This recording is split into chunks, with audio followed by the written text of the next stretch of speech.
arrivé à la tête des affaires comme consul, mon propre désintéressement et toute ma sévérité un peu seule, changer les mœurs de l'administration et empêcher le spectacle effroyable des dilapidations directoriales. J'ai eu beaucoup de peine à vaincre les penchants de première personne de l'attaque que l'on a vu depuis près de moi, strict et sans reproche. Il m'a fallu les effrayer souvent combien ne je pas dû répéter 2 fois dans mes conseils. Si je trouvais une faute mon propre frère, je n'hésiterais pas à le chasser. Je mets personne sous la terre ne disposa à plus de richesses et ne s'en appropria moins. Napoléon a audité jusqu'à 400 millions d'espèces dans les caves des Tuileries. Son domaine de l'extraordinaire s'élevait à plus de 700 millions. Il a dit d'avoir distribué plus de 5 000 millions de dotations à l'armée.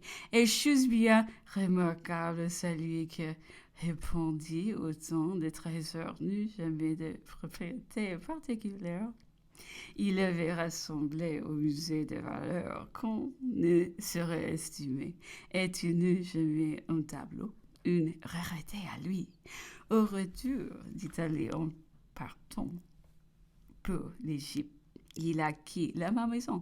Il y mit à peu près tout ce qu'il possédait.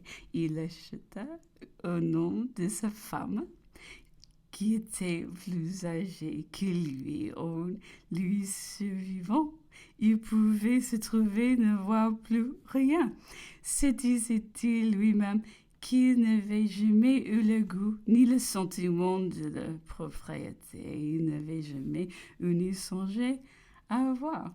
Si peut-être j'ai quelque chose aujourd'hui, continuait-il, cela dépend de la manière dont on s'y serait pris au loin depuis mon départ. Mais dans ce cas, son cœur, il aura tenu à la lame d'un couteau que je n'use rien au monde. Du reste, chacun a ses idées relatives. J'ai vu le goût de la fondation et non celui de la propriété. Ma propriété à moi était dans la gloire et la célébrité.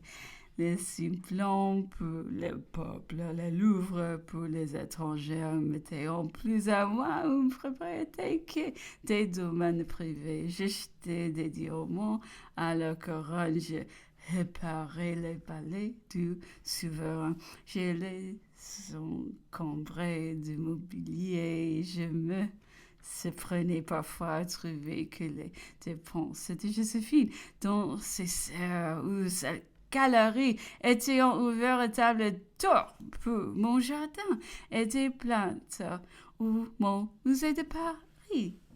En prenant le commandant de l'armée d'Italie, Napoléon marquait son extrême jeunesse et imprima tout d'abord la subordination, la confiance, le dévouement les plus absolus.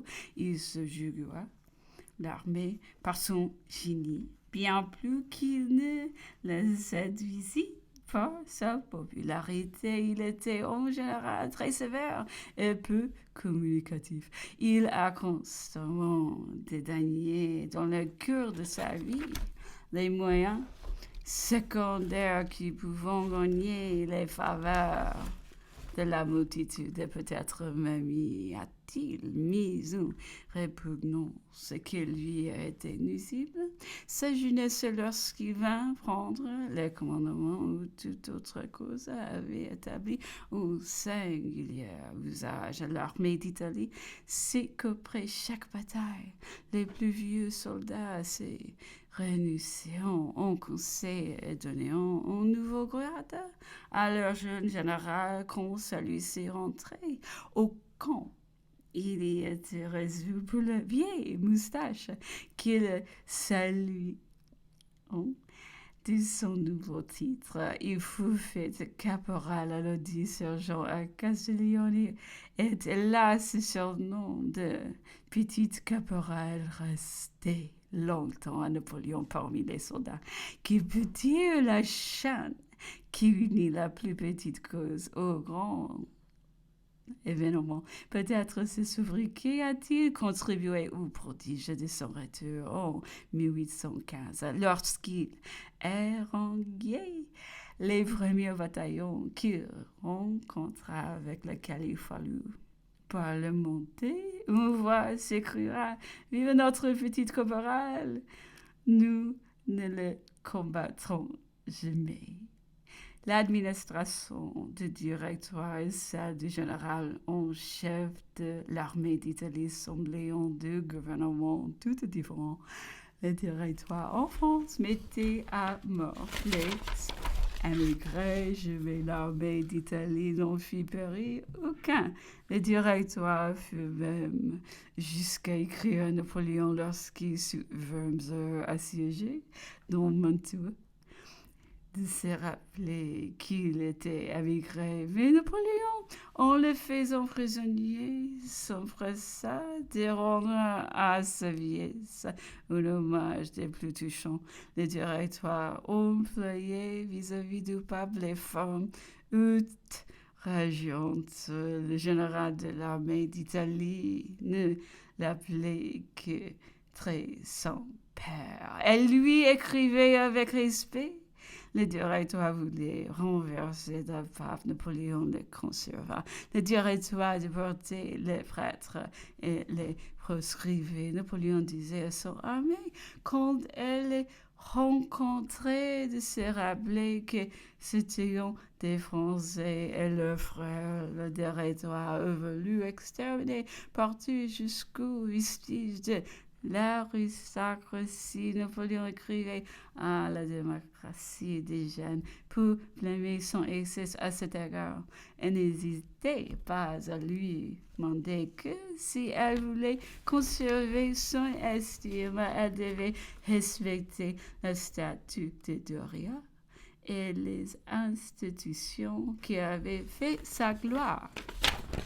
Jeudi 7 ou samedi 9, nous continuons toujours sans que rien vint interrompre l'uniformité qui nous entourait. Tous nos jours se ressemblaient en l'exactitude de mon journal pouvait seul me laisser savoir où nous en étions du mois et de la semaine. Heureusement, le travail remplissait tous mes moments et la journée coulait avec une certaine facilité. Le matériau que j'amassais dans la conversation de l'après-dîner. Ne me laissions pas de temps perdu jusqu'à celle du lendemain. Cependant, l'empereur savait que je travaillais beaucoup. Il soupçonnait même l'objet de mon occupation. Il voulut s'en assurer et prit connaissance de quelques pages. Il n'en fut pas mécontente, mais revenons plusieurs fois sur le même sujet. Il trouvait qu'un tel journal serait plus intéressant qu'utile que les événements militaires, par exemple, tirés ainsi de seules conversations courantes. Séance toujours maigre, incomplète, sans objet, sans résultat, des pures anecdotes souvent périles au lieu d'opérations et de résultats classiques que je saisis avidement l'occasion favorable. Je bondais dans son sens, j'osais suggérer l'idée qu'il me dicta les campagnes d'Italie. Ce serait un bienfait pour la patrie, un vrai monument de la gloire nationale. Nos moments étaient bien oisifs, nos heures bien longues. Le travail les tromperait. Quelques instants pourrions n'être pas sans charme. Ce devint alors le sujet de conversation prise et reprise plusieurs fois. Enfin, Enfin, l'empereur se décida et le samedi 9 septembre me faisant venir dans sa chambre et me dicta pour la première fois quelque chose sur le siège de Toulon. On les trouvera aux campagnes d'Italie qui formeront un ouvrage séparé sans que cela intervienne en rien dans les anecdotes que je continuerai de consigner ici quand l'occasion s'en présentera. Dimanche 10 ou mercredi 13, lorsqu'on approche les tropiques, on rencontre ce qu'on appelle les vents alizés, c'est-à-dire des vents éternellement de la partie de l'Est. La science explique ce phénomène d'une manière assez satisfaisante lorsqu'en venant d'Europe, on commence à atteindre ces vents et soufflant de nord-est à mesure qu'on s'avance vers la ligne et se rapprochant de l'est. On a généralement à craindre des calmes sous la ligne. Lorsqu'elle est dépassée, les vents gagnent graduellement vers le sud jusqu'au sud-est et quand enfin on dépasse les tropiques, on perd les vents alizés et l'on entre dans les vents variables comme dans nos barrages européens. Les bâtiments que venons d'Europe se dirigent sur Sainte-Hélène et toujours poussés vers l'ouest par ces vents constants de l'Est. Il serait bien difficile qu'il puisse atteindre cette île par une route directe. Il n'en a pas même la prétention et pousse sa pointe jusqu'à dans les parages variables du Midi et gouverne alors vers la cape de Bonne-Espérance, de manière à rencontrer les vents alizés du sud-est qui les ramènent vent arrière sur Sainte-Hélène. Or, il y a deux systèmes pour aller trouver les vents variables du sud. C'est de couper la ligne du 20 ou 24 degrés de longitude méridien de Londres.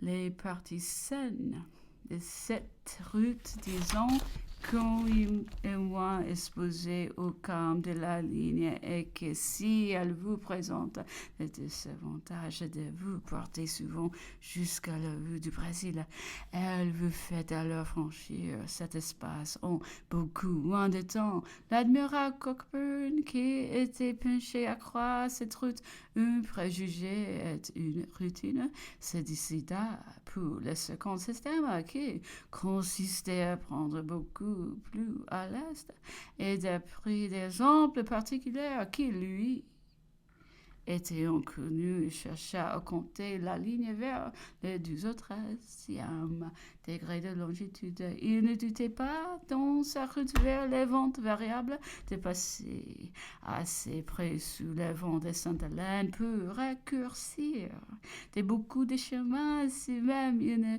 parvenait à l'atteindre en courant des bords sans sortir des vents alizés, les vents qui, à notre grand étonnement, passeront à l'ouest, circonstance que l'admiral nous dit être plus commune que nous ne pensions viendront encore favoriser son opinion.